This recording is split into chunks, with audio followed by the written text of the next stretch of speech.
Hey everybody, in this video I'm going to walk you through a mental health tactic that's been working really well, and it's one that I learned when I was helping a guy quit a meth addiction several years ago. If you don't know who I am, my name's Hicks. I'm a mental health coach. I was suicidal before, been depression free for over 16 years. I want you to be able to live anxiety and depression free because it is possible and you deserve it, and you can do it if you apply the right strategies. So this lesson I want to share with you was really powerful in my coaching career because this was actually one of my first clients right when I was getting started several years ago.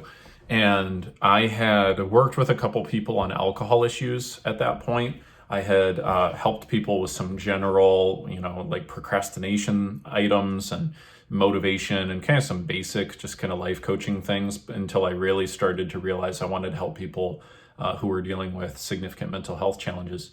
And this gentleman was feeling incredibly angry, incredibly anxious, incredibly depressed, and was using meth and alcohol and some prescription drugs as well, if I remember correctly at the time.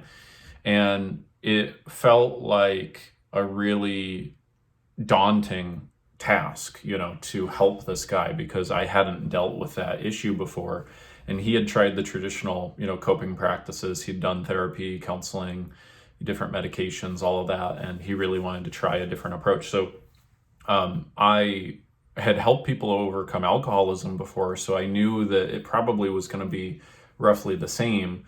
And I learned something really interesting as I was helping him. So all of the other forms of treatment that he had done had been about trying to get him to stop using the drugs, right? And this is where like rehab comes in, or like AA, or different things like that. Really, almost all of traditional approaches in the mental health industry focus on changing the behavior. And by the way, if you're thinking to yourself, well, how does this help me? Right? Like, I know that you probably aren't using methamphetamine, right? But this lesson ended up being super powerful for anybody who's dealing with a mental health issue at all, to reduce either feelings of anxiety or depression. So stick with me on this. So what I realized though is that the more we just focus on trying to get him to stop doing the behavior, like all of these other programs where he'd go to rehab for a couple weeks and he'd stop using the drug, he would end up relapsing very quickly. When he would try to get himself to quit, and then, he would relapse quickly. And that's when it started to hit me that the only times that he was using the drug were when he was in a certain habitual emotional state. So every time he was feeling like either sad or angry, he then felt an urge to use. And his nervous system had created an association between those feelings and that behavior. And so anytime he'd get into that state, he'd immediately feel this big urge to use. So he'd go, do rehab, he'd dry out for a couple weeks, and so the physical addiction would, in a sense, be gone, but the mental and emotional addiction would still be there in the nervous system, where he'd then go back into his old life, his old job, his old circumstances. He'd go into his old thoughts.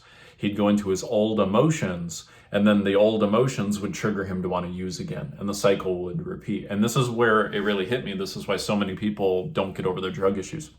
So here's the lesson that you can take for yourself. The lesson I learned is that emotion equals behavior. Emotion drives behavior. Emotion first, behavior second. And most people are trying to fix a behavior. And now yours may not be as severe as drugs or alcohol or something like that, but it could be, that like you're procrastinating and you're not taking action. It could be that you are, like calling in sick for work and then staying at home. It could be that you are avoiding spending time with your family or spouse, and you're, going out with your buddies or whatever it is. So whatever the behavior is that is not good for your mental health and not good for your quality of life, that you've been trying to break, chances are you're not being successful, not because you don't want to change the behavior. It's just that you're not being successful because you haven't broken the emotional addiction that's actually causing the behavior in the first place.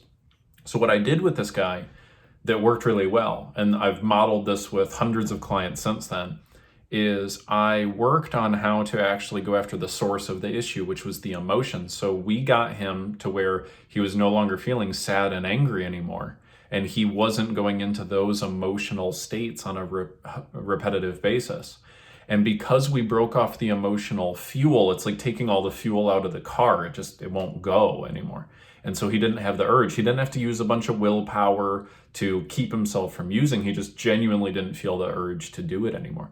And so that's really the key, right? If you are finding that behavior is not going how you want it to go for you, it's because you're not getting the right emotional fuel in place, or you're, fueling the negative behavior, I should say. So we have to change the emotion first, and then the behavior will follow. For instance, somebody who, can you remember a time in your life when maybe you were feeling really confident, right? Maybe you're not a very confident person in general, but there's probably at least one time of your life, maybe you were doing something like you were at an arcade playing a video game, or you were like working out, or, doing something that you felt confident in. Well, if you felt confident, you then were going to take actions in accordance with being confident in that area. But in another area where you don't feel confident, all of a sudden it becomes a big challenge for you to get yourself to take action. So we have to focus on changing the emotion first, and then the behaviors flow and follow from there. This is another big reason why people don't follow through on their health goals, like weight loss and exercise and things like that. Whenever I help people get rid of the emotion that causes them to overeat, then the overeating goes away. So what you want to ask yourself is, what is the dominant emotion that you feel on a regular basis that causes you to behave how you don't want to be behaving?